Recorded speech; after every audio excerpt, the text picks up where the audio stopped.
Halo guys, kita pertemuan ke 5. Oke, jadi di pertemuan kelima kali ini kita akan membahas tentang perbedaan LAF dan BSC untuk pencampuran obat.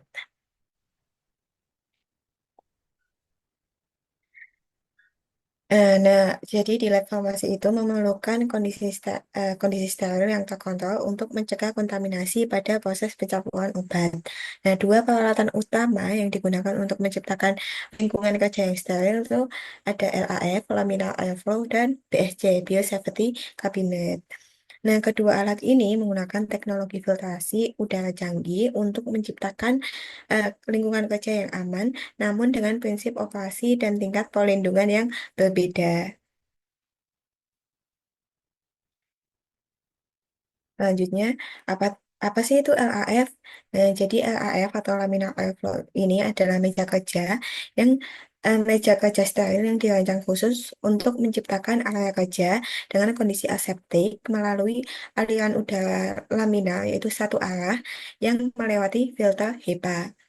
Nah, fungsi utama dari LAF ini itu menghasilkan aliran udara steril satu arah untuk melindungi sampel dari kontaminasi mikroba, partikel, dan aerosol yang dapat mengganggu integritas produknya.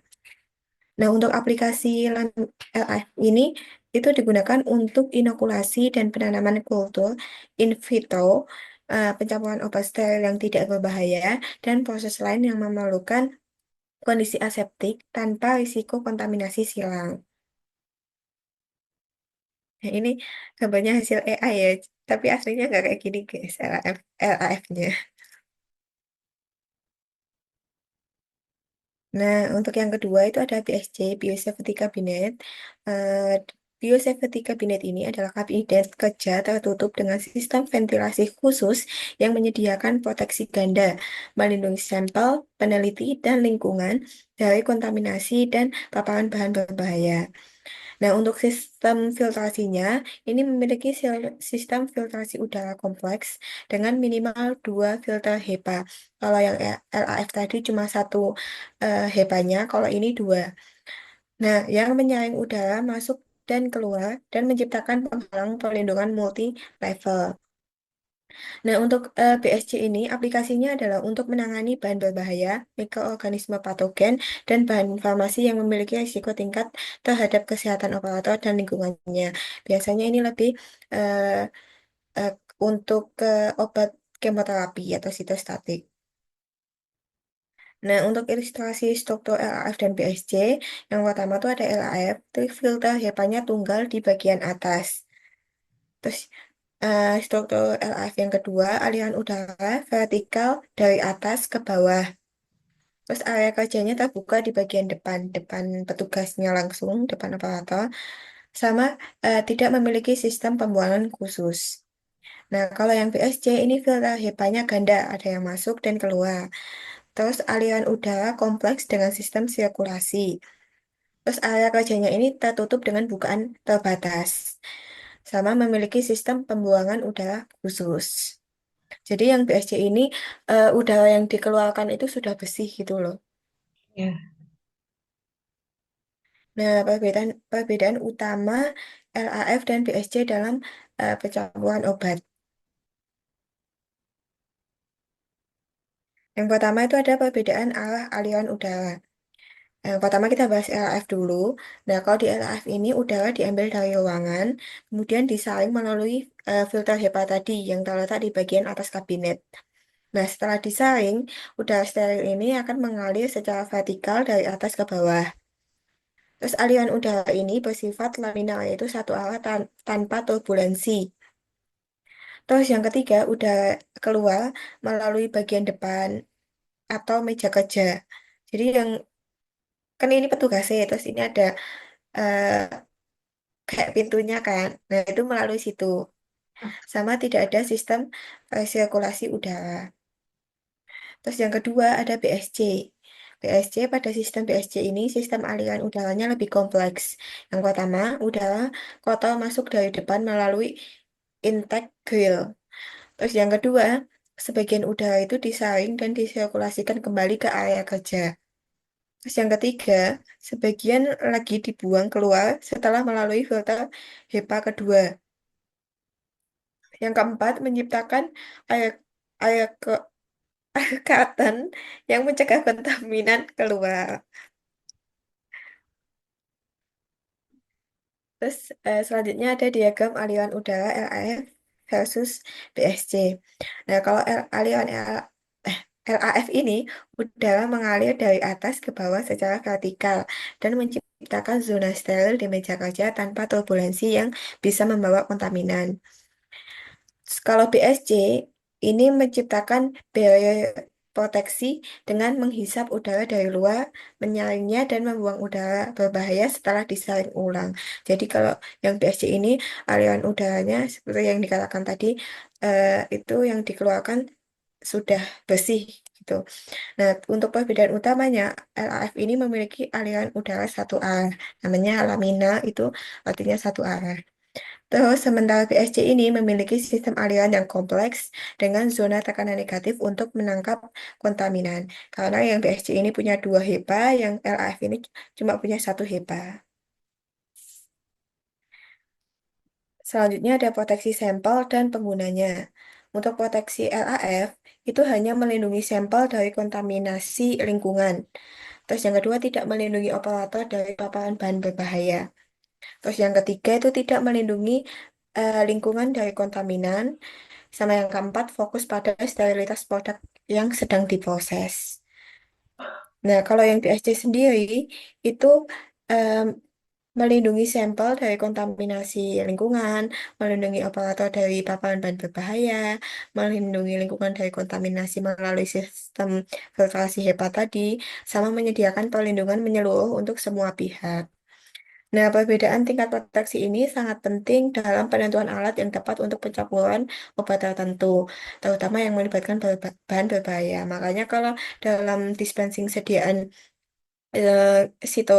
sitotoksik itu lebih proper menggunakan BSC karena dapat melindungi operatornya, lingkungan, dan produknya. Selanjutnya ada proteksi pada LAF dan BSC.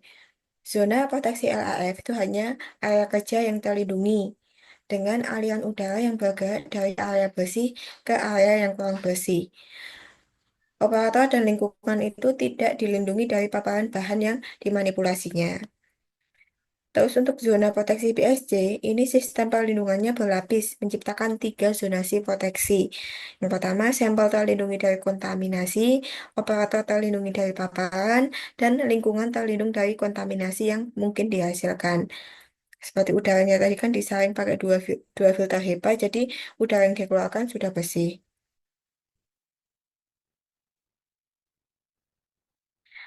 Selanjutnya ada sistem filtrasi dan sterilisasi. Untuk sistem filtrasi LAF itu menggunakan satu HEPA untuk menyaring udara masuk.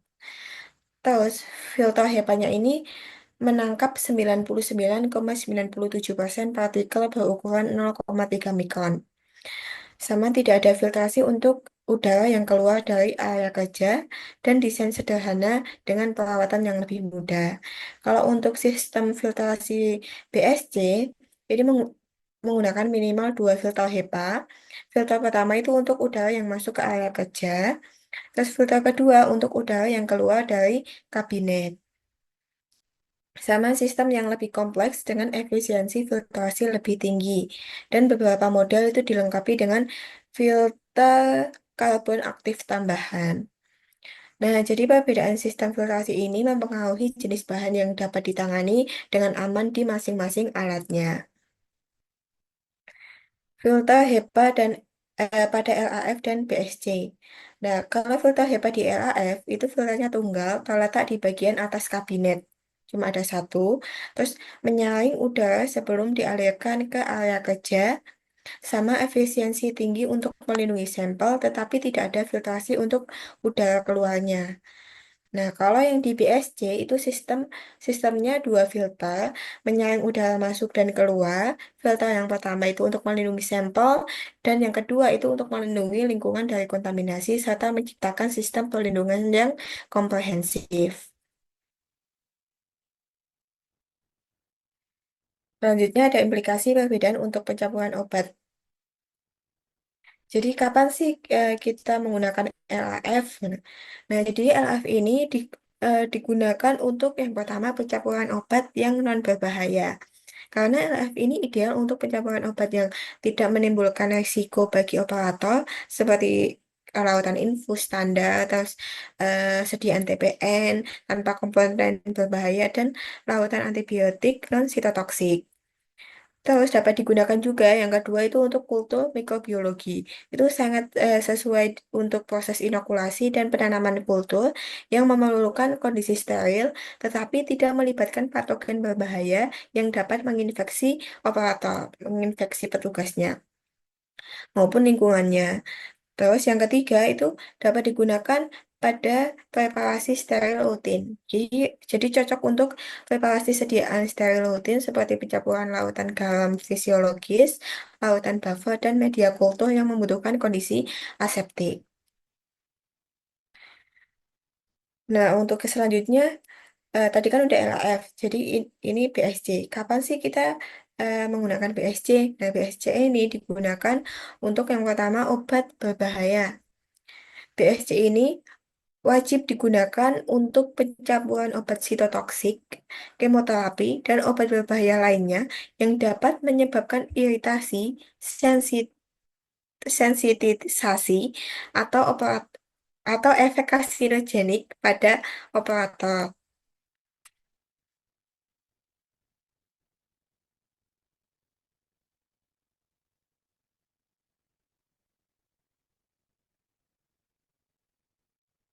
Nah, karsinogenik ini adalah yang dapat menyebabkan kanker pada operator.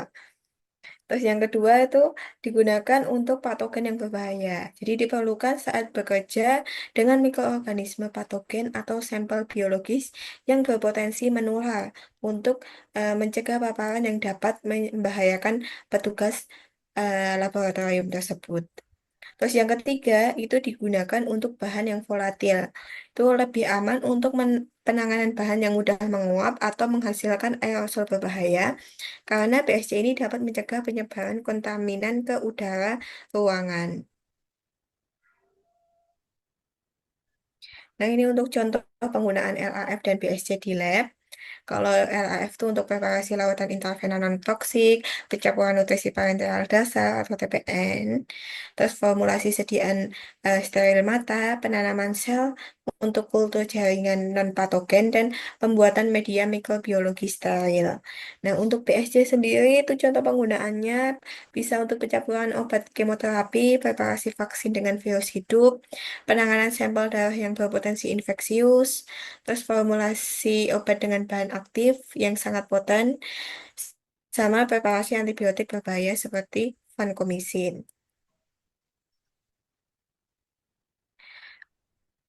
Selanjutnya itu prosedur kerja dan keamanan. Prosedur standar penggunaan LAF, tentunya yang pertama itu ada persiapan awal. Jadi, eh, LAF itu dinyalakan blower dan lampu UV-nya minimal 30 menit sebelum digunakan untuk sterilisasi awal. Setelah itu disiapkan semua bahan dan alat yang diperlukan sebelum memulai pekerjaan. Terus yang kedua, pastinya ada sanitasi permukaan atau disinfektan disinfeksi. Itu membersihkan permukaan kerja dengan alkohol 70% menggunakan gerakan searah dari dalam keluar, angkat, pindah ke sampingnya. Itu ulangi prosedur ini setelah pekerjaan selesai juga. Terus yang ketiga, posisi kerja. Jadi jaga agar aliran udara itu tidak terganggu dengan penempatan alat yang tepat dan hindari menghalangi jalur aliran udara dan bekerja minimal 15 cm dari tepi depan. Sama pintunya ini jangan dibuka semuanya kayak setengah setengah. Yang penting tangannya masuk. Yang penting tangannya masuk gitu loh, jangan sampai semuanya gitu. Terus sama penggunaan APD. Jadi kalau di LAF dan BSC itu menggunakan APD lengkap kalau bisa, seperti jas, handscoon steril, masker untuk mencegah kontaminasi dari operator. Meskipun LAF itu tidak melindungi operator dari bahan berbahaya.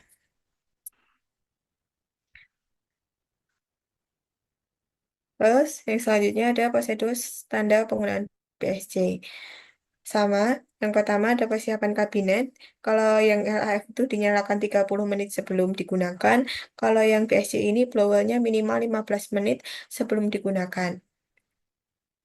Nah, pastikan pada posisi optimal, biasanya itu 20 sampai 25 cm untuk perlindungan maksimal dan aliran udara yang efektif.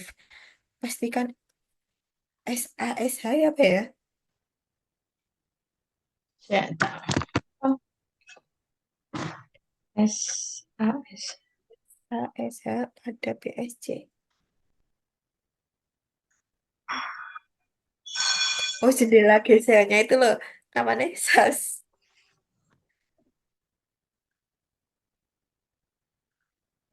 Nah, jendelanya BSC itu eh, diposisikan pada posisi optimal, biasanya 20 sampai 25 cm untuk perlindungan maksimal dan aliran udara yang efektif. Terus yang kedua, ini azan meh it- itu siapa?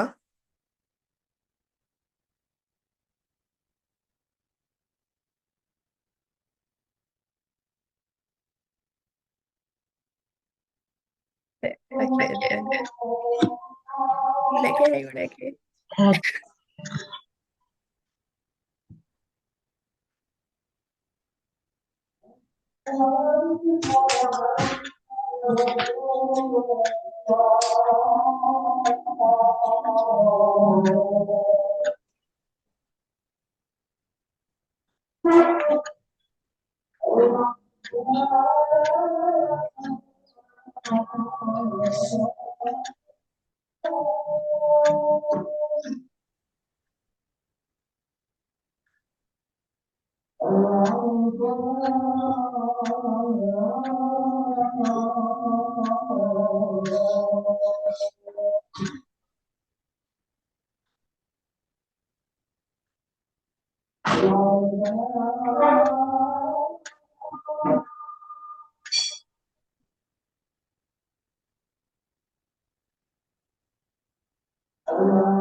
Lanjut ya.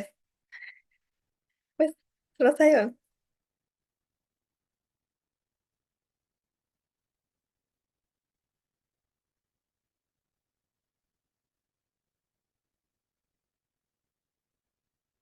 Oke, jadi prosedur standar penggunaan PSC, yang tadi yang pertama itu ada persiapan kabinet. Kalau LF tuh dinyalakan blowernya minimal 30 menit sebelum digunakan. Kalau PSC ini minimal 15 menit sebelum digunakan. Dan dipastikan charge ini adalah jendela apa PSC itu. Jendela geser transparan di bagian depan kabinet itu pada posisi optimal, biasanya 20-25 cm untuk perlindungan maksimal dan aliran udara yang efektif. Terus yang kedua ada dekontaminasi, itu dilakukan disinfeksi menyeluruh pada permukaan kerja dengan disinfektan yang sesuai. Biasanya itu ada menggunakan alkohol 70% atau natrium hipoklorit sebelum dan sesudah penggunaan. Terus yang ketiga ada perlindungan personal. Jadi petugas yang bertugas itu wajib menggunakan APD lengkap. Apalagi BSC ini kan lebih sering digunakan untuk obat berbahaya, obat kemoterapi, dan lain-lain. Nah, jadi gunakan APD lengkap, eh, jas jas lab, sarung tangan ganda, masker N95, dan goggles untuk memaksimalkan perlindungan operator. Bisa ditambah dengan sus cover, nose cap, facial untuk penutup wajah, dan apa gaun yang ganda. Terus di BSC ini juga pakai teknik aseptik. Ini diterapkan teknik aseptik yang ketat untuk hindari gerakan cepat yang dapat mengganggu aliran udara dan posisikan tangan dan bahan dengan benar untuk mencegah kontaminasi silang. Nah, ini untuk ilustrasi prosedur kerja di LAF atau PSC, dan PSC. Untuk posisi kerja di LAF itu operatornya, jadi setiap kerja di LAF atau PSC yang maju itu tangannya bukan badannya yang masuk. Yang masuk ke itu tangannya bukan badannya kan kebanyakan kayak kita kan badannya juga ikut maju masuk gitu kan. Nah, untuk posisi kerja di LAF, itu operator bekerja dengan tangan di bawah aliran udara vertikal membentuk zona kerja di tengah kabinet. Terus bahan itu masuk dari samping ke area steril tengah untuk menghindari kontaminasi dari lingkungan. Nah, kalau di BSC, ini operator bekerja di belakang air curtain itulah, terus dengan tangan pada posisi minimal 10 cm dari bukaan depan. BSC itu ada bolongan tangannya sendiri nggak sih? Ya, ana sing ngono ki ana sing kaya LAF KD praktikum. Oh, oh iya, iya. Nah, itu eh, minimal 10 cm dari bukaan depan, terus sampel dan bahan berbahaya itu ditempatkan di tengah area kerja, jauh dari aliran udara masuk dan keluar. Jadi kan ada, kemarin kata Bu Ika ada 3 area, ya kan? Mm-mm. Apa wae?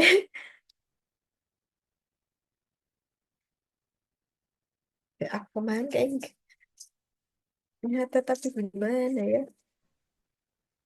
Steril, packet, Dari area, working, area yang tengah, terus yang paling sana, clean area. clean area ya. Jadi working tuh buat bekerja, sing sterile buat alat itu ya. Tutup, belum dibuka. Heeh, yang belum dibuka atau sing sana buat yang sudah dibuka. Nah, terus selanjutnya ada gerakan di dalam kabinet. Kalau pada LAF itu, gerakan dilakukan dari area bersih ke area kurang bersih. Nah, kalau pada BSC, gerakan ini harus lebih terukur, lebih tertata gitu, dan minimal untuk mencegah gangguan pada area curtain itu yang melindungi operator.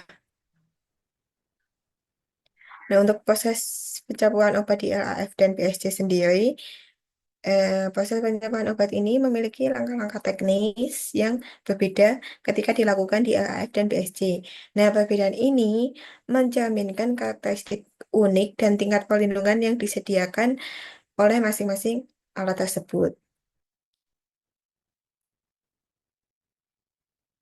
Nah, untuk prinsip pencampuran obat di LAF, itu mekanisme perlindungannya itu udara steril mengalir secara laminar satu arah dari atas ke bawah, terus menciptakan barrier invisible yang melindungi sampel dari kontaminasi partikel dan mikroorganisme dari lingkungan.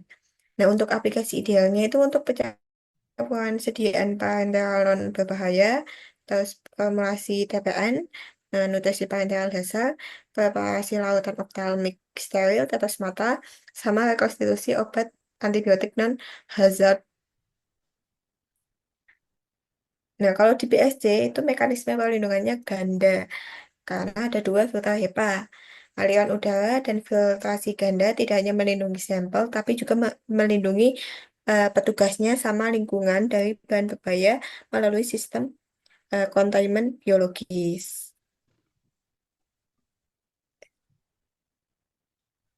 Nah, ini kayak gini. Terus aplikasi idealnya untuk pencampuran obat kemo dan sitotoksik, preparasi obat dengan potensi tinggi, hormon, imunosuprens, terus penanganan produk biologi berbahaya, dan rekonstitusi antibiotik yang berisiko tinggi.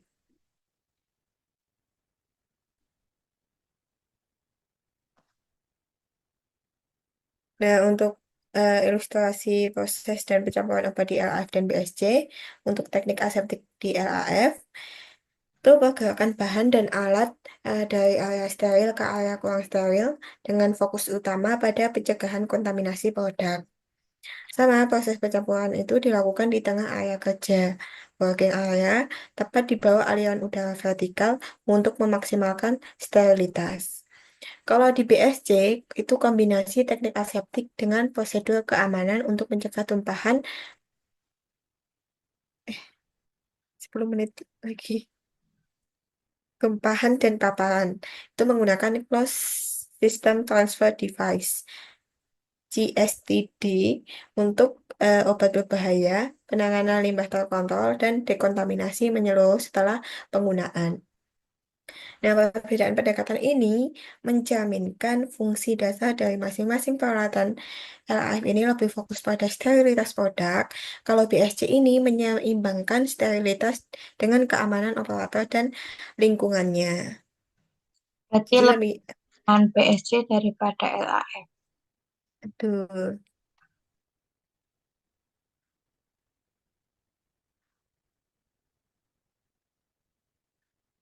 Ya,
untuk selanjutnya itu ada risiko dan pencegahan kontaminasi dalam pencampuran obat.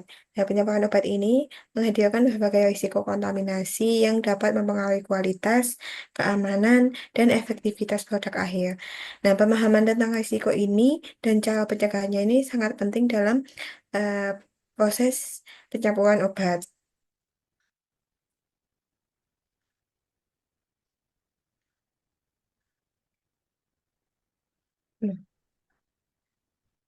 Nah, Next, itu aja ada risiko kontaminasi fisik dan kimiawi. Nah, kontaminasi mikrobiologis itu masuknya mikroorganisme ke dalam sediaan obat yang dapat menyebabkan infeksi pada pasien, terutama untuk sediaan steril yang diberikan secara parenteral. Itu mikrobiologis itu dari bakteri, jamur, dan virus dari lingkungan, terus kontaminasi dari peralatan yang tidak steril, sama kontaminasi dari operator, kulit, atau pernafasan nafasnya. Nah, untuk kontaminasi silang itu pada pencampuran bahan obat yang tidak disengaja dengan bahan lain yang dapat menyebabkan interaksi yang tidak diinginkan atau efek samping. Nah, biasanya itu dari residual dari preparasi sebelumnya, dan itu kan alatnya mungkin cuma satu, terus digunakan buat berbagai macam obat kan, pencampuran obat gitu. Nah, terus yang kedua, ada pencampuran bahan aktif yang incompatible, sama ada kontaminasi dari peralatan yang tidak dibersihkan dengan baik. Untuk kontaminasi selanjutnya ada kontaminasi partikel. Itu keberadaan partikel asing dalam sediaan obat dapat menyebabkan reaksi inflamasi, emboli, atau masalah lain pada pasien. Nah, biasanya itu dari partikel kaca dari ampul, apalagi kalau matahin ampul gitu kan juga harus hati-hati kan. Terus sama dari serat dari swab atau kain pembersihnya, dan dari partikel karet dari stopper vialnya.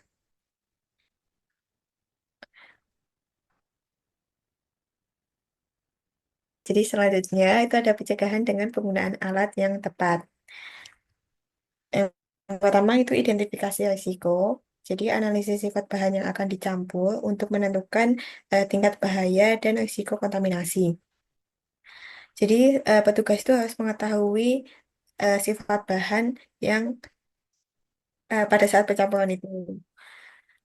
Terus dipertimbangkan toksisitas, volatilitas, dan stabilitas bahannya.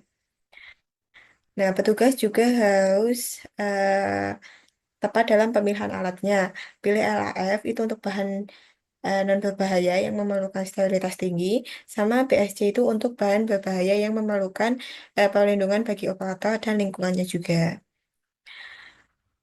Sama yang ketiga itu ada protokol ketatnya. Itu terapkan protokol aseptik dan keamanan yang sesuai dengan alat yang digunakan, dan validasi proses secara berkala untuk memastikan efektivitasnya.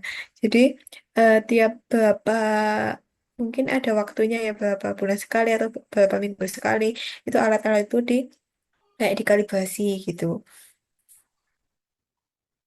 Selanjutnya ada pencegahan di LAF.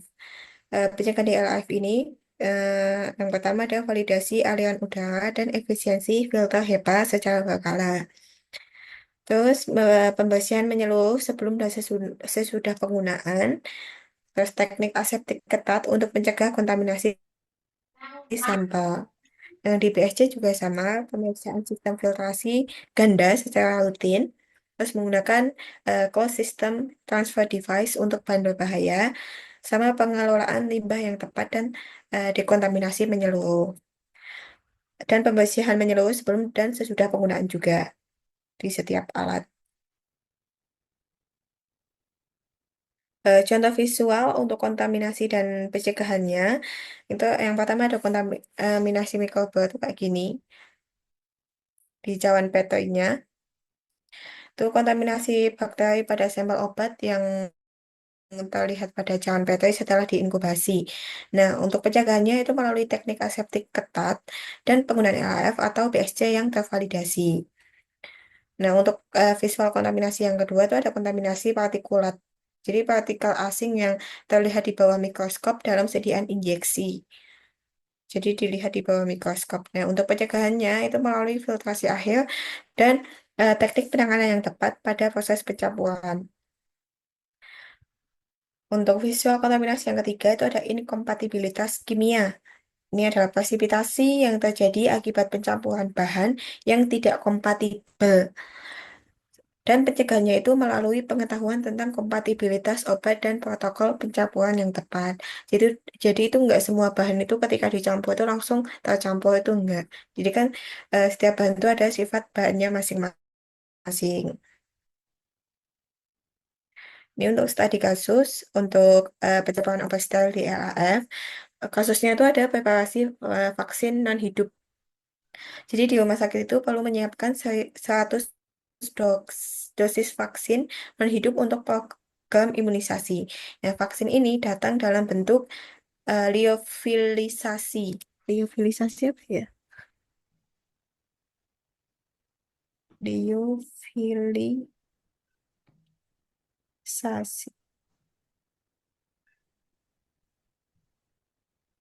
Oh, Pengeringan. kaleng dalam bentuk kaleng Mm-mm.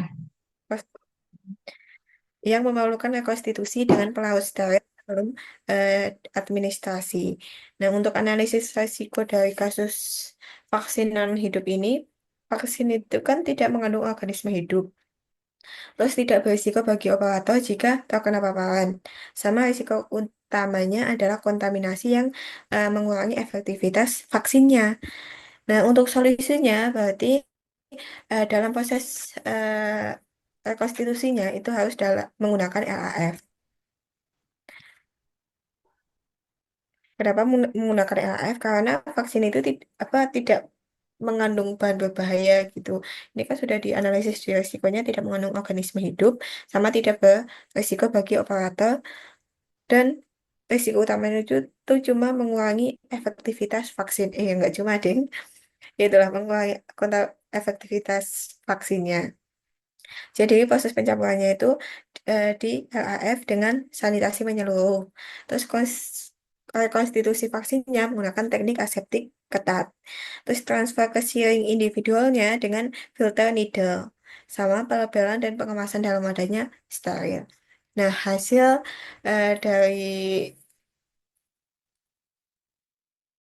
konstitusi itu adalah preparasinya berhasil dengan sterilitas terjaga, terus tidak ada risiko bagi operator atau petugas karena sifat vaksin yang non-infeksius, dan sehingga LAF itu sudah cukup eh, memadai untuk proses kasus preparasi vaksinan hidup ini.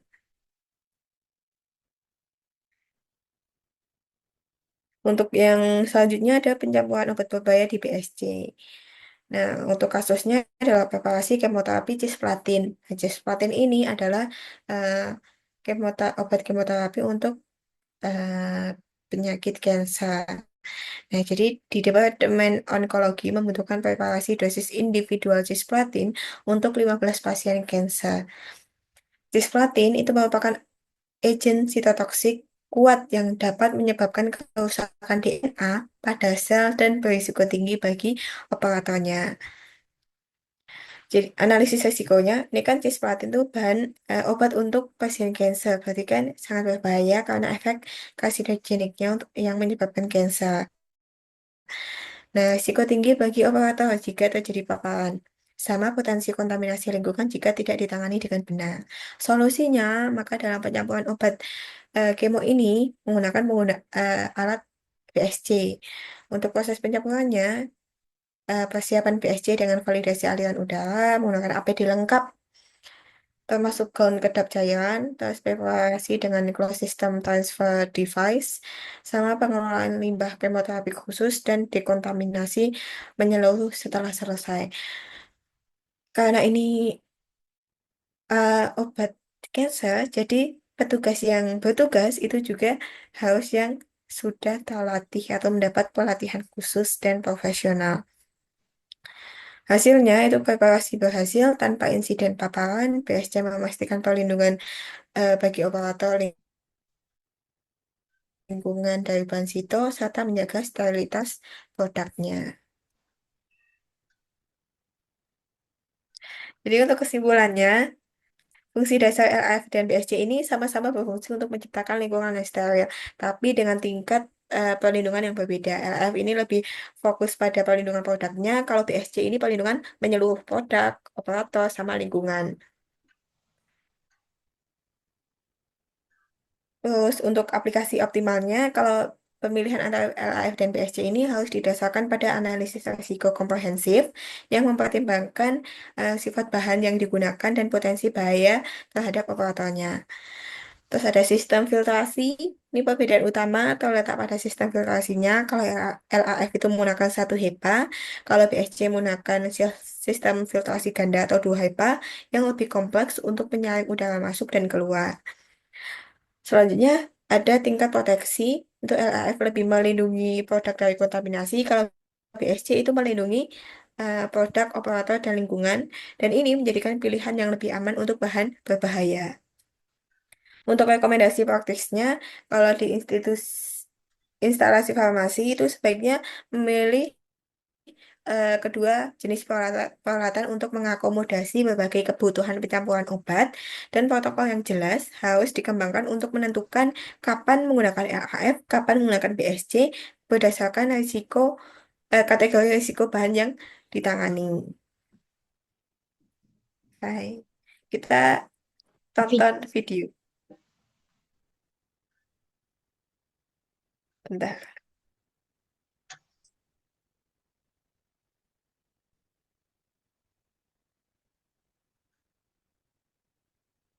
Penggunaan RAF.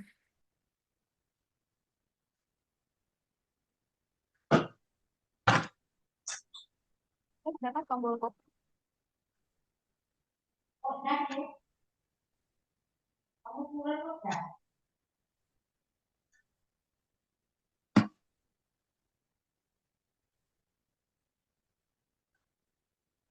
Kelihatan kan? Kelihatan. Soalnya Cek. pada saat proses penanaman harus dilakukan dan Iya. bahkan untuk proses sterilisasi sebelum laminat kita gunakan. Juga terdapat blower yang harus kita hidupkan pada saat proses berjalannya penanaman. Dulu.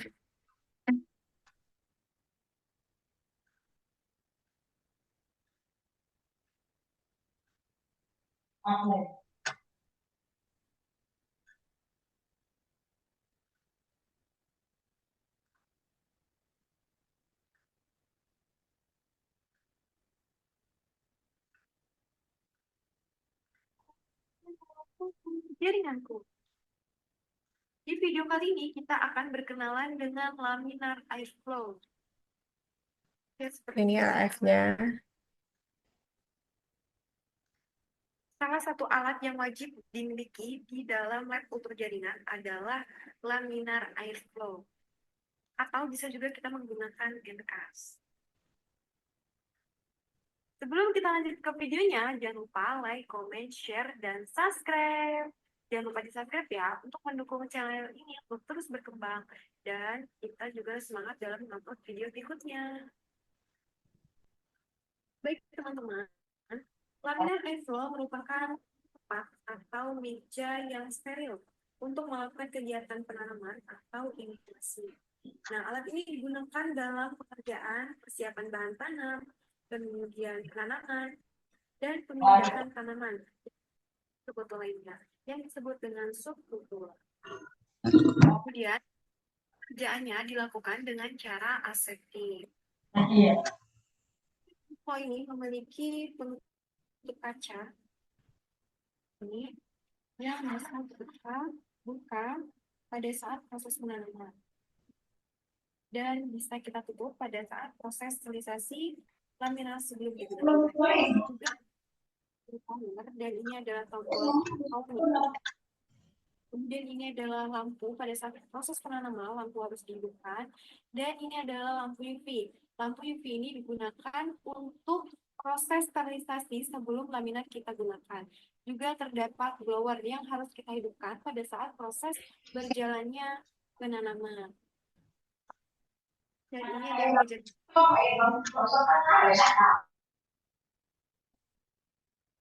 Ini juga saringan udaranya. Ini adalah saringan udara steril. Fungsi dari laminar airflow adalah untuk membuat ruangan kerja tetap steril. Nah, ini adalah ruang kerjanya. Kurang lebih lebarnya 1 meter. Dengan cara mengambil udara dari luar laminar, kemudian disaring dengan menggunakan filter khusus. Nah, ini adalah filternya. Ini adalah filter khusus yang dirancang untuk menyaring udara agar udara masuk ke dalam meja laminar dalam keadaan steril. Sehingga udara dari luar tidak dapat mengkontaminasi ruangan kerja yang ada di dalam laminar. Kita akan bahas petunjuk penggunaan laminar airflow. Dan ini adalah petunjuk penggunaan laminar airflow sebelum digunakan. Yang pertama adalah kita menghidupkan lampu UV laminar airflow kurang lebih 1 sampai 3 jam. Ini adalah tombol lampu UV-nya. Nanti saya akan praktekkan.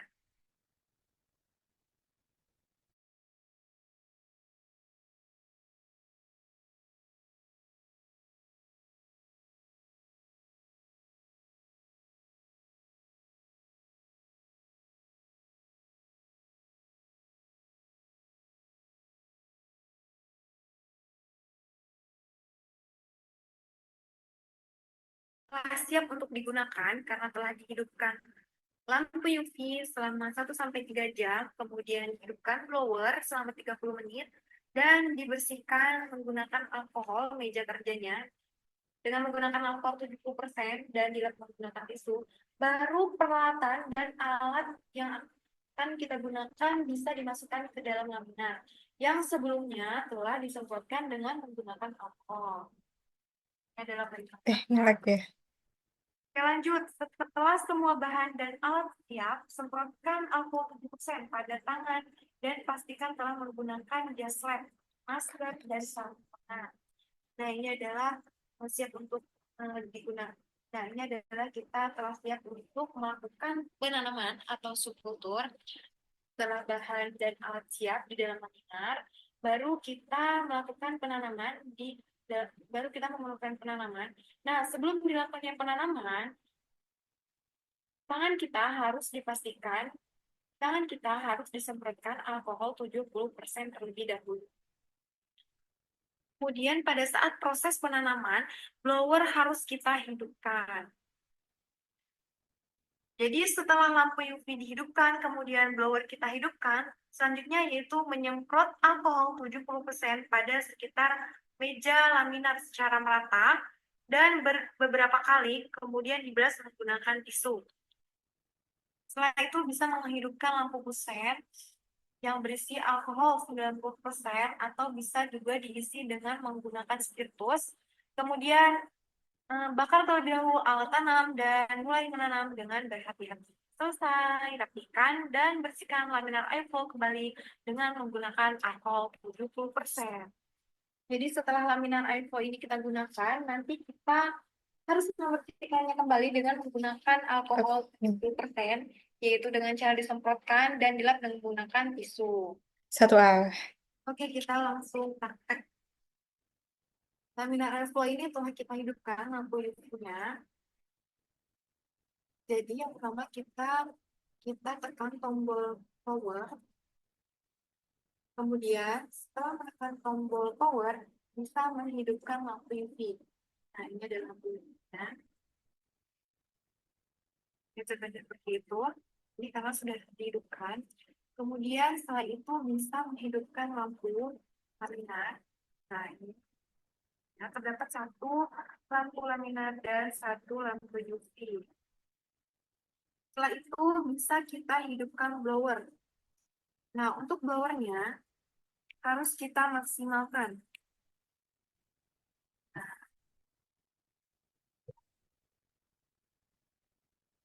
Ya, dan ini adalah tekanan blowernya. Dia akan naik karena sudah kita maksimalkan.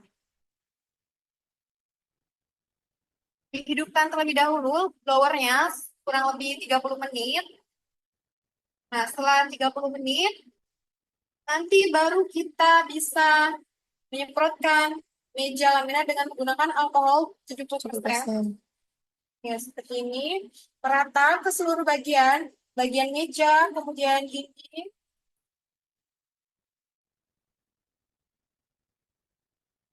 Dan bisa kita lap dengan menggunakan tisu. Jangan lupa, pada saat proses berjalannya penanaman di dalam laminar ini, blower tetap kita hidupkan ya. Dan tombolnya harus dalam keadaan maksimal. Baik, setelah laminar siap untuk digunakan, selanjutnya kita memasukkan peralatan dan bahan ke dalam laminar. Nah, ini adalah contoh bahan dan alatnya. Di sini ada anggrek, kemudian ada media, dan juga ada lampu kusen. Nah, sebelum dimasukkan ke dalam laminar, harus kita semprotkan dengan menggunakan alkohol 70% terlebih dahulu. Kita semprot terlebih dahulu, nah, bahan dan alatnya, baru kita masukkan ke dalam laminar.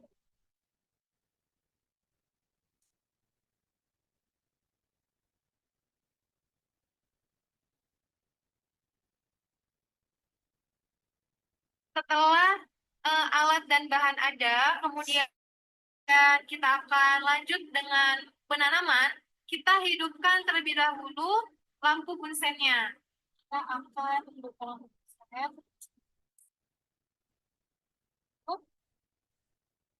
Setelah itu baru kita mulai penanamannya dengan cara membakar alat tanam terlebih dahulu. Teman-teman bisa cek video sebelumnya proses sebelum penanaman, yaitu dengan cara pembakaran peralatan. Sudah ada videonya dan teman-teman bisa cek. Matikannya juga cukup mudah, jadi teman-teman tinggal tutup langsung mati.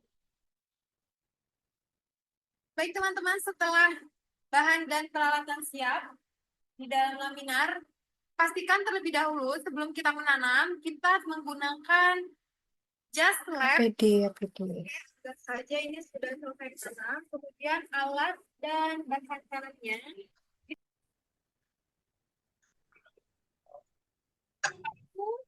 semuanya bersih dan Se Haikal tanggapan dulu yang kan? meninggal. Se. Silakan. Tak mata delete ya. Se. Ya.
Ya, berarti selesai GLAF, terus BSC, terus video menanammu, terus materi 2 ya. Tadi. Oke, kita lanjut videonya tadi. dengan menggunakan alkohol 70%. Dan ini posisinya blower tetap hidup ya.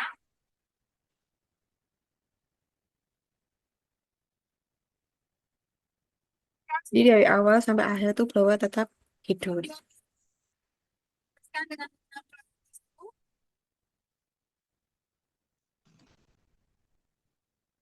setelah meja kerja laminar bersih, kemudian kita bisa mematikan blowernya terlebih dahulu. Ini lampu dan mematikan blower. Selesai. Tutup. Oke teman-teman, Jangan tutup, tutup ini. Hmm, jangan lupa dukung channel ini untuk terus Oke, saya bentar. ikan. Nah, mana lagi ya?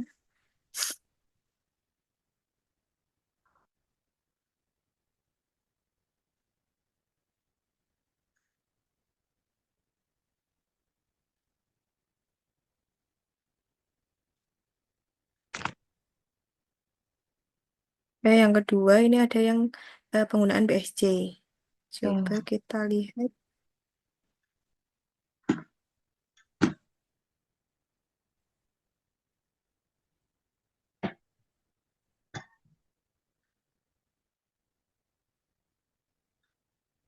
Oh, ada jalan.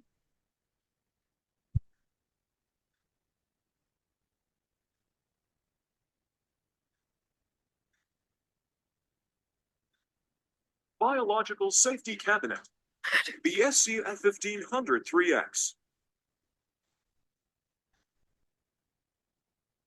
Assalamualaikum warahmatullahi wabarakatuh. Nah, ini loh. Nggak maksud tadi sih ada Oh, lubang. iya, iya. Alat biologi safety cabinet Biobes model BC 1503X atau alat ini peruntukannya untuk sampling obat kemo. Saya akan menjelaskan masing-masing fungsi. Di sini ada sarung tangan untuk sampling obat kemo. Nah, ini juga ada sarung tangan. Di sini terdapat passbook.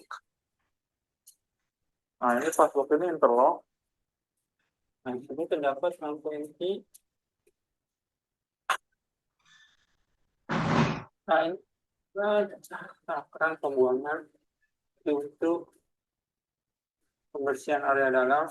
Jika cairan bisa dibuang kembali.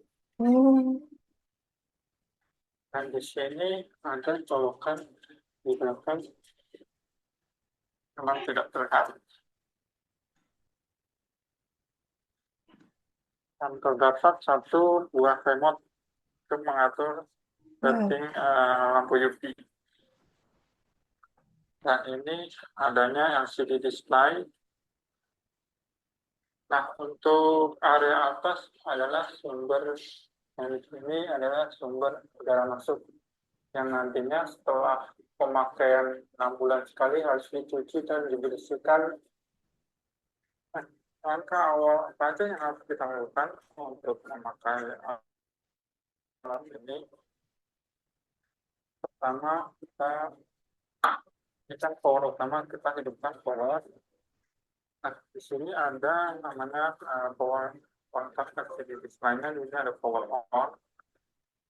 Nah, kalau itu dimatikan, power utama ini LCD pun akan mati. Jadi ini adalah sumber utama untuk ke display.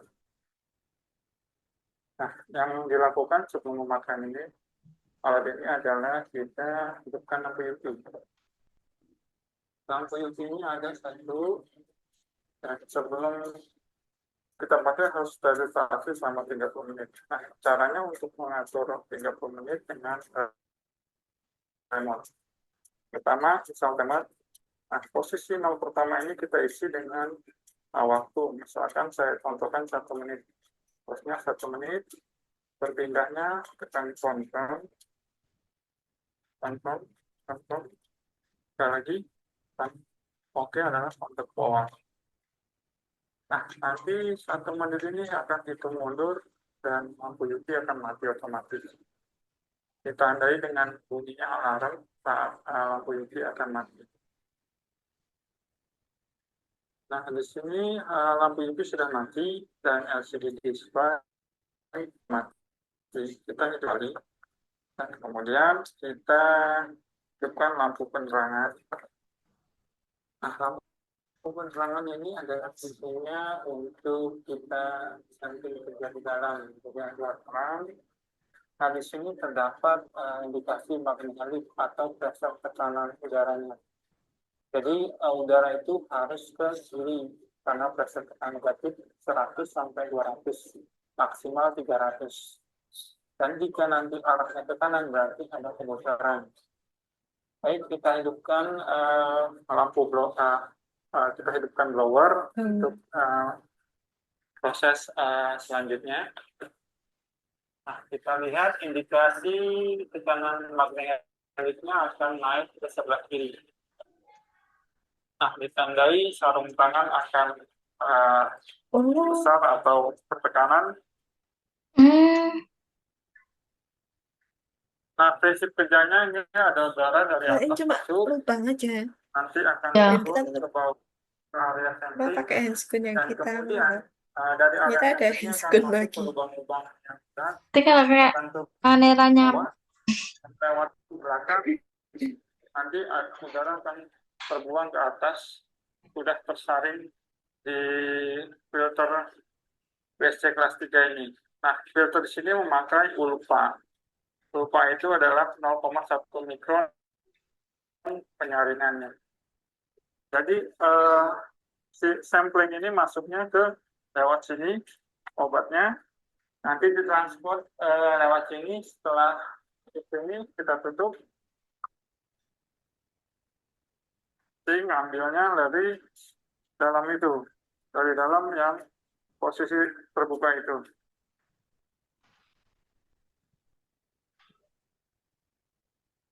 Selama kita sampling obat, blower itu harus hidup. Nanti blower ini akan menyaring udara yang di dalam. Jadi saat bekerja, user tidak terkontaminasi dengan sediaan obat kemo di dalam, karena ini ada sarung tangan yang udaranya tidak keluar. Jika nanti alarmnya akan berbunyi, berarti dia ditandai adanya kebocoran atau mampetnya saringan pre-filter ini. Dan untuk mematikannya, kita bisa matikan di sini, ya, lampu penerangan. Nanti di akhir di kembali. Dan untuk passbook kita manual untuk UV-nya. Jadi kalau kita bukan, dia baru hidup.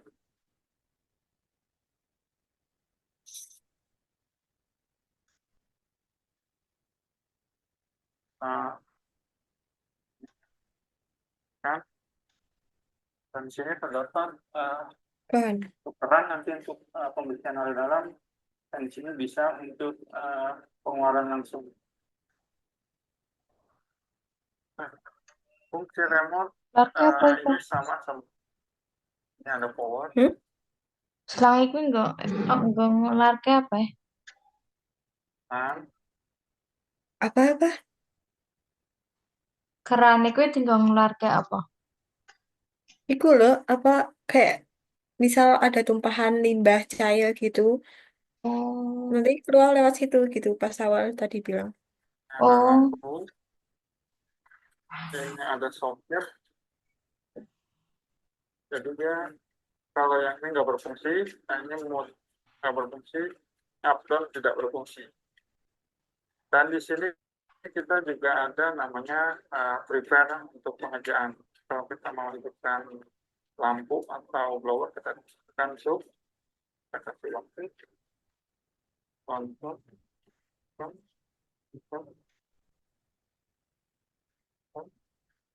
kita kasih misalkan ban. Oke, jadi nanti setelah dimundur, blower akan hidup otomatis.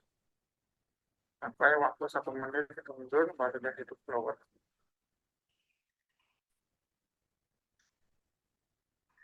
Ini blower udah hidup otomatis.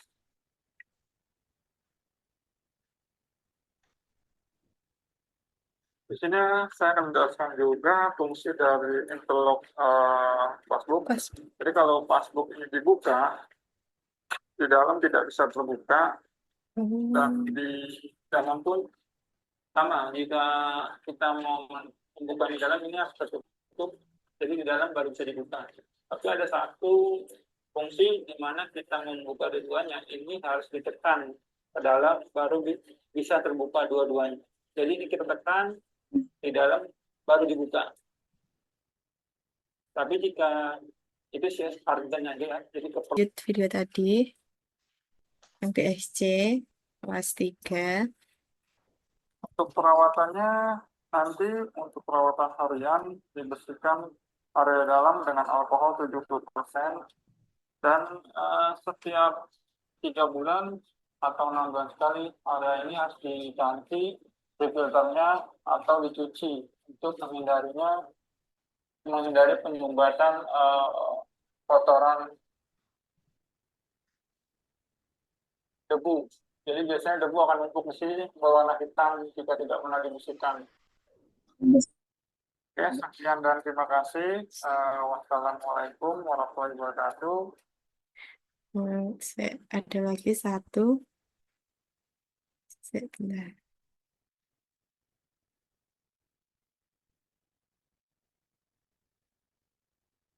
Ini. Ini.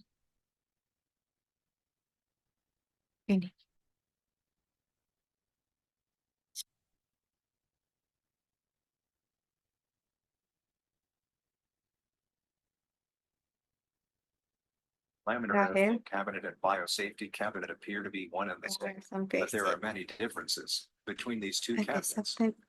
Of course, both of these cabinets are intended to give protection to the user and the environment at different levels.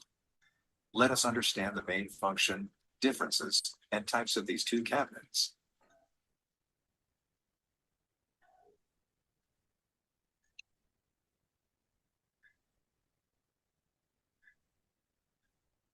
Lemari laminar airflow adalah unit tertutup yang menciptakan lingkungan bebas mikroba.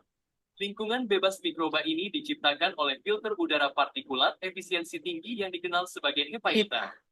HEPA filter ini menangkap semua partikel di udara yang masuk ke dalam lemari. Ukuran pori HEPA filter biasanya 0,3 mikron yang dapat menahan bakteri, spora jamur, dan partikel lainnya. Filter HEPA filter dibuat sedemikian rupa sehingga udara yang mencapai filter dilewatkan melalui dua filter lagi untuk menghilangkan partikel yang lebih besar dari 0,3 mikron. Tipe LAS. Ada dua jenis lemari laminar airflow berdasarkan arah aliran udara. Lemari laminar airflow vertikal dan horizontal. Pada aliran udara laminar vertikal, udara bergerak dari bagian atas kabinet menuju meja kerja. Begitu pula pada aliran udara laminar horizontal, udara mengalir dari belakang menuju operator.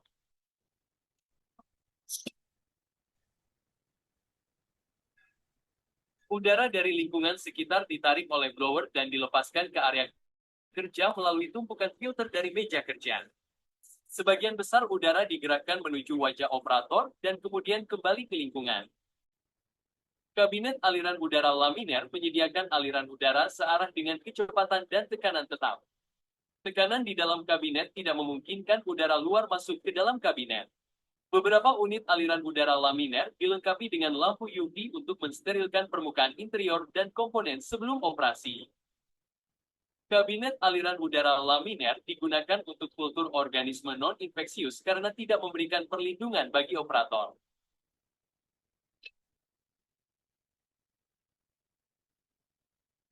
Tidak seperti kabinet aliran udara laminar, kabinet biosafety tidak hanya memberikan perlindungan pada sampel, tetapi juga melindungi operator dan lingkungan sekitar.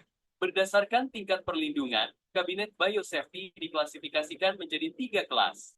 Kelas 1, kelas 2, dan kelas 3. Lemari biosafety kelas 1 hanya memberikan keamanan bagi operator dan lingkungan. Lemari ini tidak memberikan keamanan bagi produk yang sedang ditangani. Lemari biosafety kelas 1 menarik udara sekitar dari sisi operator. Udara di dalamnya mengambil partikel dari operator dan kemudian melewati filter udara sebelum dibuang ke lingkungan. Dalam kasus ini, udara sekitar bersentuhan langsung dengan produk di permukaan kerja dan dengan demikian meningkatkan risiko kontaminasi produk. Dengan cara ini, lemari biosafety kelas 1 melindungi operator dan lingkungan tetapi tidak melindungi produk. Di sisi lain, pada lemari biosafety kelas 2, udara masuk ke dalam lemari melalui kisi-kisi depan. Jika Anda ingat, pada aliran udara laminar, aliran udara mengarah ke operator. Sedangkan pada kasus ini, udara ditarik dari kisi-kisi depan, yang berarti udara kotor ditarik dari sisi operator dan dengan demikian memberikan keamanan bagi operator. Udara yang terkontaminasi kemudian didorong ke bawah meja kerja dan dibawa ke atas ke pleum. Dari pleum udara dilewatkan melalui HEPA filter. Biasanya 30% udara akan dikirim kembali ke lingkungan melalui HEPA filter. Sisanya 70% udara melewati HEPA filter lain dan memasuki permukaan kerja kabinet.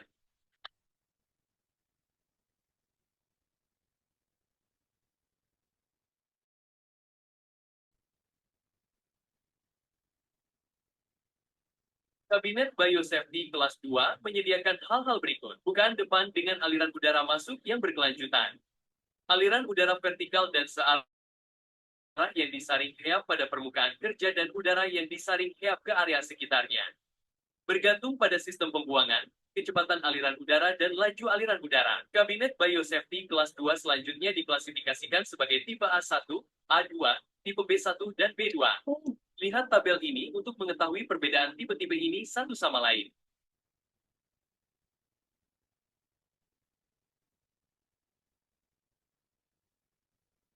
Kabinet yang paling banyak digunakan adalah tipe A2 kelas 2. Kabinet Biosafety kelas 3 adalah wadah yang tertutup sepenuhnya dan dilengkapi dengan 2 sarung tangan yang dipasang pada sistem untuk melakukan operasi.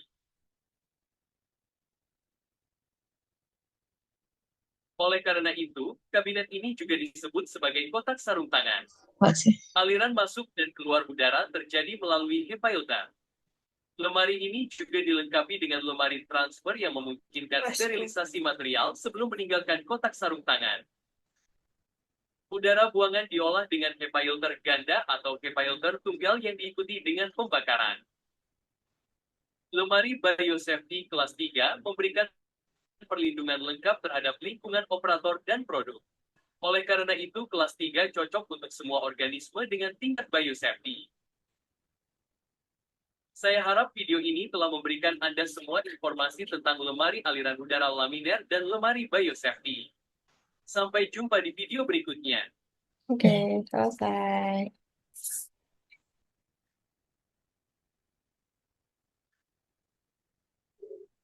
Lanjut materi 2. Tem. Oke. Oke.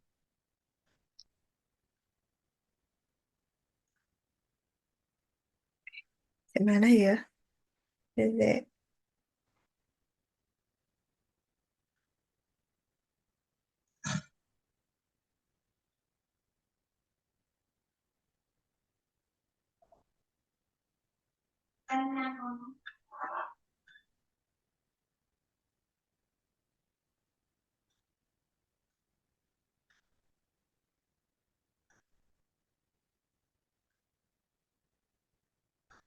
Hmm.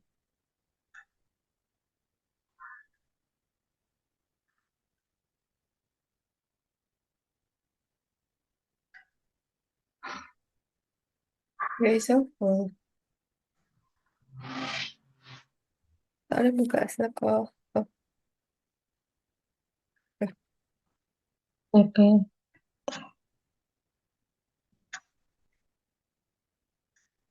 Xuệt sâu.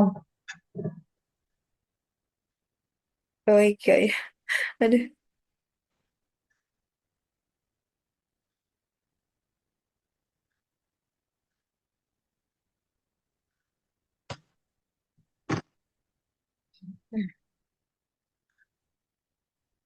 Oke, kita lanjut materi 2, yaitu tentang prinsip ketiga dalam pencampuran obat suntik dan obat sitotoksik. Ketiga itu kesehatan, keselamatan kerja. Nah, mengapa sih ketiga itu penting dalam pencampuran obat suntik?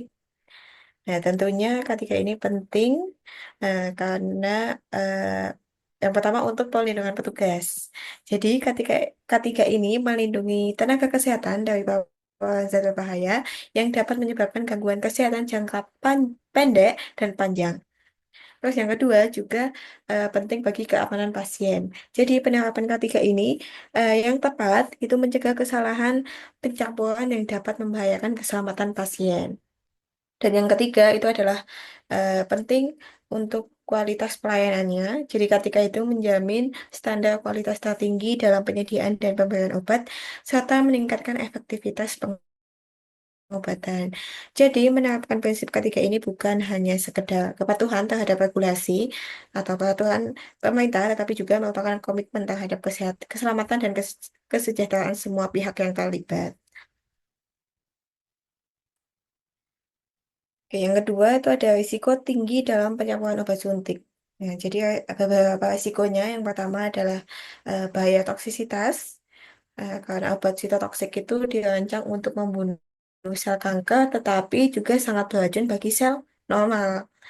Jadi yang sehat juga mungkin bisa kena. Nah, paparan pada tenaga kesehatan ini dapat menyebabkan kerusakan sel dan jaringan. Untuk risiko tinggi yang kedua adalah efek samping fatal.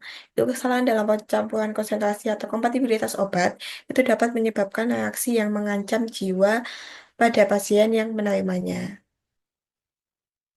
Terus yang ketiga itu ada risiko jangka panjang, itu paparan berulang terhadap zat sitotoksik, bahkan dalam jumlah kecil itu dapat terakumulasi dan menyebabkan gangguan kesehatan kronis, termasuk risiko kanker.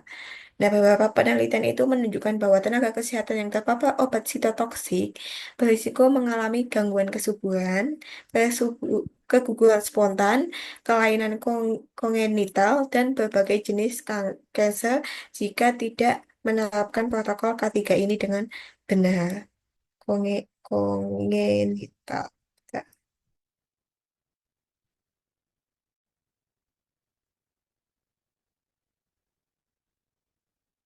Oh, jadi kelainan kongenital ini adalah kondisi yang terjadi sejak lahir atau sejak dalam kandungan. Ini merujuk pada struktural atau fungsional tubuh. Jadi kayak cacat cacat bawaan, mohon maaf.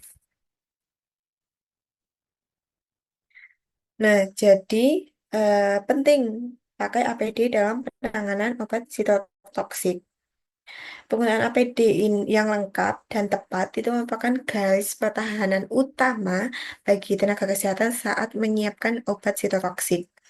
Nah, APD yang dikenakan ini juga harus sesuai dengan prosedur untuk memastikan perlindungan yang maksimal. Ada sarung tangan khusus, ganda, dan bukan lateks yang dapat ditembus obat. Terus ada masker respirator N95 atau yang setara yang untuk mencegah inhalasi partikel, terus pelindung mata atau face shield. Jadi kalau udah pakai Google, ya pakai face shield untuk melindungi dari percikan dan baju pelindung atau gaun sekali pakai yang kedap air dan menutupi seluruh tubuh. Setelah pakai gaun juga bisa tambahin lagi pakai apron. Kasus nyatanya paparan sitotoksik pada perawat itu ada sebuah studi nasional di Indonesia yang menemukan bahwa 30% perawat yang bekerja di unit onkologi itu mengalami gejala yang diduga terkait dengan paparan obat sitotoksik. Nah, untuk gejalanya itu ada yang sakit kepala kronis dan pusing, iritasi kulit dan mata, gangguan pernafasan, masalah kesuburan dan gangguan menstruasi, serta peningkatan risiko keguguran hingga 40% lebih tinggi. Jadi paparan kronis ini dapat meningkatkan risiko kanker hingga 3 kali lipat pada tenaga kesehatan yang tidak terlindungi dengan baik.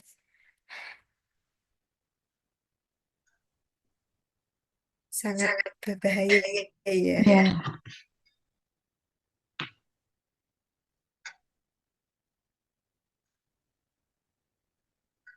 Ya, Prinsip dasar ketiga dalam penyembuhan obat suntik. Prinsip yang pertama tentunya perlindungan petugas. Eh, di setiap materi pasti ada APD. ya, Jadi penggunaan APD lengkap Muhammad. dan teknik yang benar.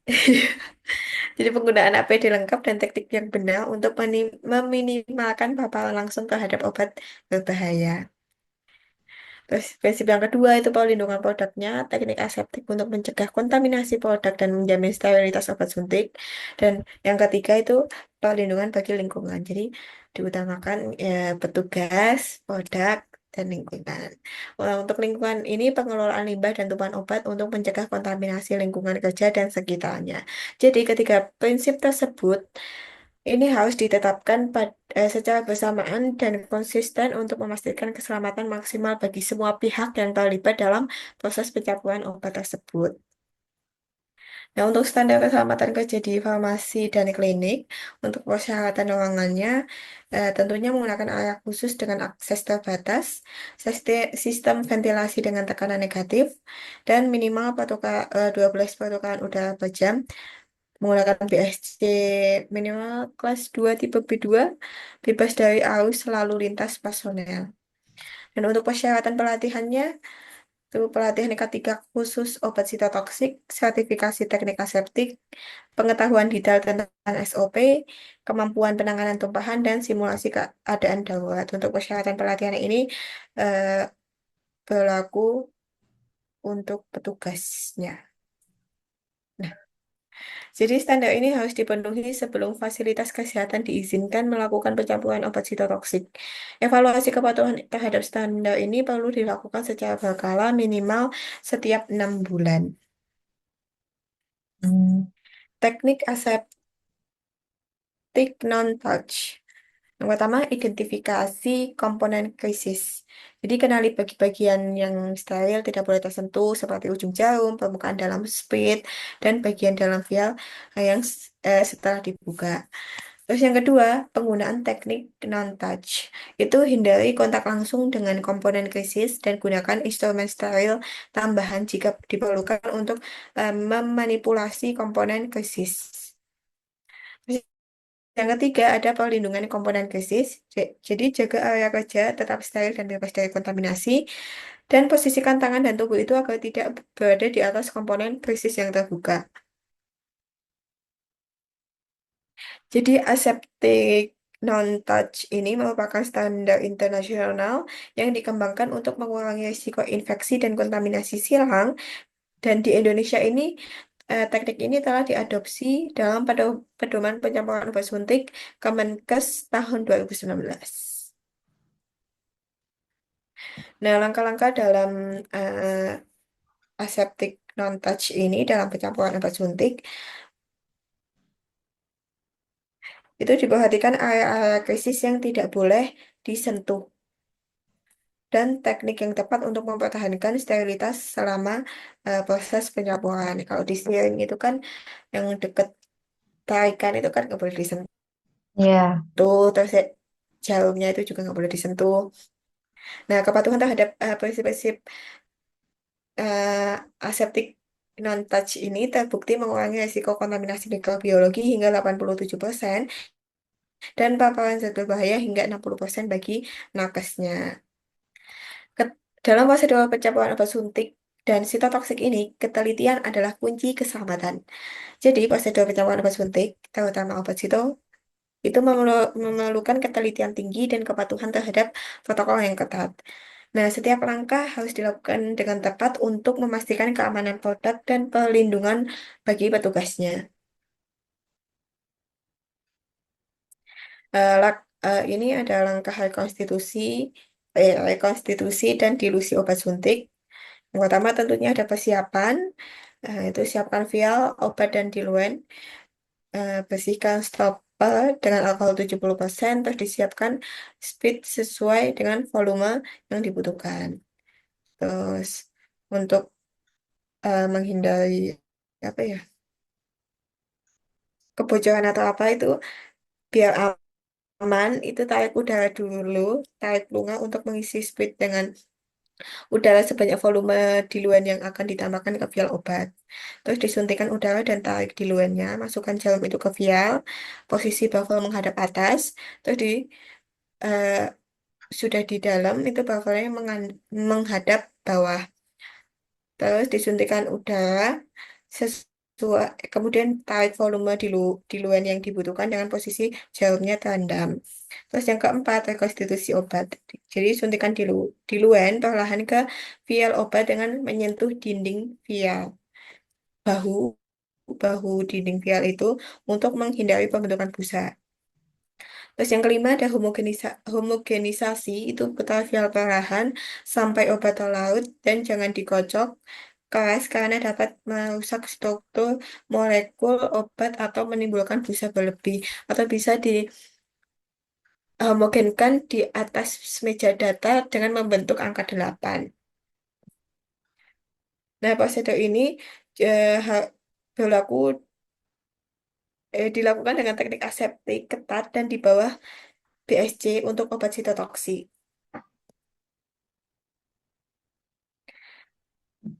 Nah, selanjutnya di penyambungan obat sitotoksik ini ada hati-hati dengan kompatibilitas. Nah, kompatibilitas obat sito ini merupakan faktor krisis dalam keamanan pencampuran. Contohnya ini ada obat kemo yang siklophosphamid itu stabil dalam NaCl 0,9% dan dextrose 5% selama 24 jam pada suhu ruangan. Terus yang oksaliplatin itu tidak stabil dalam lautan yang mengandung klorida tinggi. Yang Paclitaxel itu memerlukan set infus bebas DEHP. Bentar, DEHP apa ya? HP.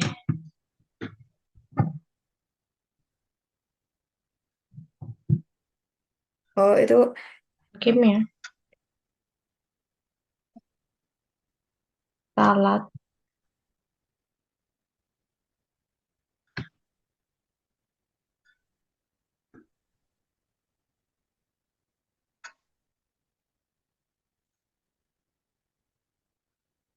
bebas DEHP itu di etil heksil nggak sih? Mm-mm. Bahan Bahan kimia. kimia buatan heeh, yang berfungsi sebagai plastisiza untuk membuat plastik, terutama PVC lebih stabil, lebih fleksibel. Aduh, karena dapat meluruhkan plastik. Oh ya, berarti eh, kemasannya, wadahnya itu yang bebas PVC. Terus obat kemo yang keempat itu ada cisplatin, ini tidak boleh kontak dengan peralatan aluminium. Terus yang kelima itu ada 5 fluorouracil, itu dapat mengkristal pada suhu rendah. Eh, Nah, risiko dan dampak inkompatibilitas obat. Untuk peringatan pentingnya, inkompatibilitas obat ini dapat bersifat tidak terlihat oleh mata telanjang. Nah, perubahan yang tidak terdeteksi ini dapat tetap berbahaya bagi pasien. De- Selalu verifikasi kompatibilitas sebelum pencampuran.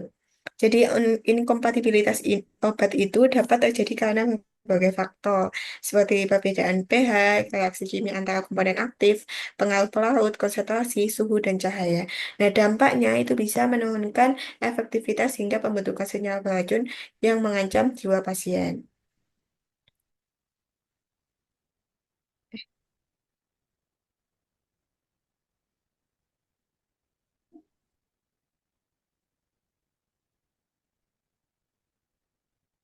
Reaksi fisik dan kimia akibat pencampuran salah.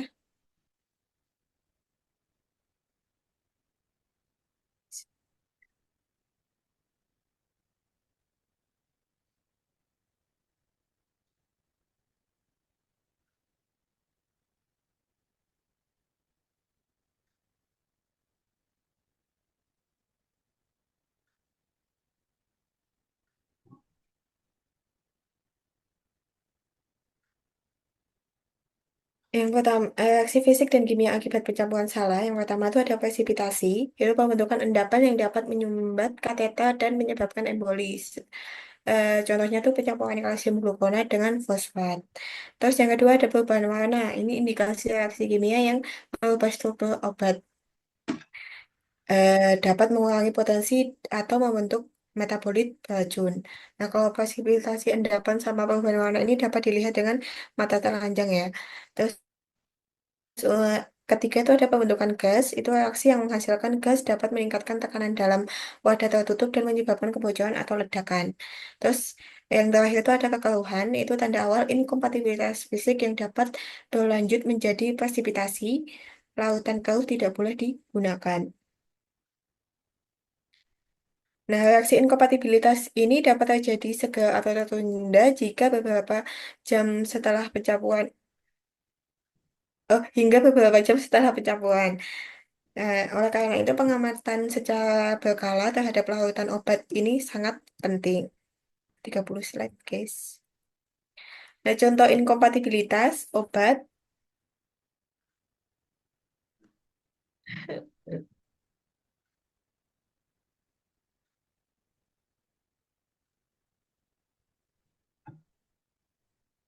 itu ada penyumbatan kateter intravena, emboli mikropartikel ke organ vital, reaksi inflamasi lokal pada pembuluh darah, penurunan drastis, dan dalam efektivitas terapi dan reaksi toksik sistemik pada pasien. Untuk pencegahan dan pengendalian risikonya itu yang bisa diterapkan dari eliminasi, yaitu hindari penggunaan obat berbahaya jika ada alternatif yang lebih aman. Terus substitusi itu ganti dengan bentuk sediaan atau rute pemberian yang lebih aman juga. Terus pengendalian teknis itu gunakan BSC, JSTD atau dan alat otomatis. Yang keempat itu pengendalian administratif, ada SOP, pelatihan dan notasi petugas. Terus yang kelima itu wajib menggunakan APD sebagai pertahanan terakhir. Selanjutnya ada strategi menghindari pencampuran yang tidak perlu. Yang pertama ada evaluasi rute alternatif. Terus yang kedua ada manajemen jadwal pemberian. Jadi diatur jadwal pemberian obat untuk menghindari pemberian simultan. Seperti pisahkan waktu pemberian obat yang berpotensi inkompatibel, gunakan protokol flashing antara pemberian obat dan koordinasi dengan tim medis untuk sinkronasi jadwal. Terus yang ketiga ada optimalisasi akses vena. Protokol pemberian visual dan konsultasi. Kalau visual setelah pencampuran itu bisa diperiksa terhadap partikel mengambang atau endapan, terus perubahan warna atau kekeruhan, terus pembentukan gas bui yang tidak normal, terus dilakukan pemeriksaan di bawah cahaya yang baik dan gunakan latar belakang hitam putih. Penggunaan alat dan lingkungan kerja yang aman itu fasilitasnya ada ruang bersih, clean room, eh, dengan klasifikasi ISO 7 kelas 10.000 atau lebih baik dengan tekanan udara positif untuk produk steril biasa, negatif untuk sitotoksik, protokan udaranya 20 sampai 30 kali per jam, dinding, lantai dan langit-langit dari material yang mudah dibersihkan. Terus menggunakan BSC kelas 2 tipe 2 sama sistem pengelolaan limbah. BSC tadi itu melindungi produk, melindungi petugas, dan melindungi lingkungan.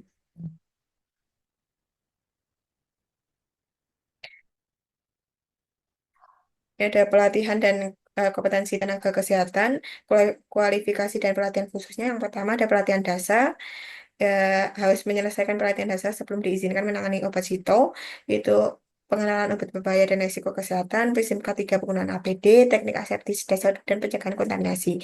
Yang kedua ada pelatihan lanjutan, yang ketiga ada validasi kompetensi, dan yang keempat ada pendidikan yang berkelanjutan minimal tuh pelatihan ulang dan pembaruan pengetahuan minimal setahun sekali untuk penyegaran dan segera setelah ada perubahan prosedur dan teknologi baru sama pelatihan khusus jika terjadi insiden dan ada dokumentasi sebagai bukti kepatuhan dan pelaporan sebagai alat pembelajaran.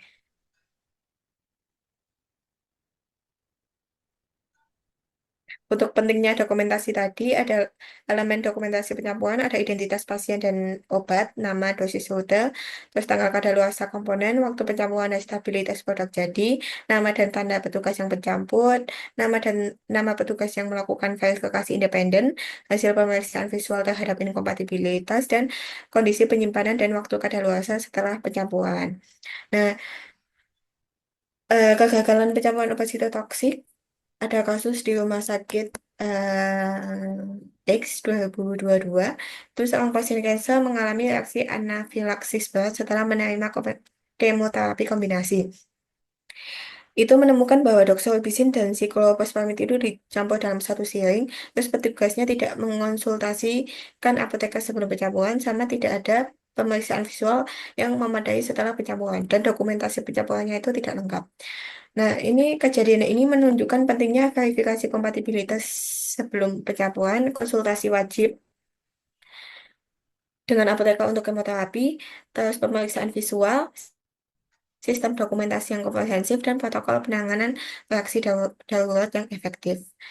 Nah, setelah adanya insiden ini, RS ini wajib mengembangkan sistem komputerisasi untuk pencampuran obat sito yang memerlukan verifikasi ganda dan pemeriksaan kompatibilitas otomatis. Jadi intisari prinsip ketiga dalam pencampuran obat suntik dan sito ini tentunya ada perlindungan petugas, wajib menggunakan APD dan teknik kerja yang aman, terus pengelolaan limbah, untuk mencegah kontaminasi lingkungan. Terus lingkungan yang terkontrol itu untuk fasilitas khusus dengan sistem ventilasi dan filtrasi untuk cegah kontaminasi produk dan lingkungan. Kompetensi petugasnya yaitu petugas yang dapat pelatihan dan validasi keterampilan secara berkala, kompatibilitas obat, itu verifikasi kompatibilitas fisik dan kimia sebelum pencampuran untuk mencegah reaksi berbahaya, dan dokumentasi. Itu pencatatan lengkap dan pelaporan insiden untuk evaluasi dan perbaikan berkelanjutan. Ya, Selesai. selesai. Selesai. 5 menit lebih ya? Sudah selesai. Nah, maaf, saya nge-lag itu. Saya nggak tidur ya. Oke, oke. Dah. Dah. Dah. Masih. Dah. Sampai jumpa di Dadah. pertemuan selanjutnya. Dah. Dadah.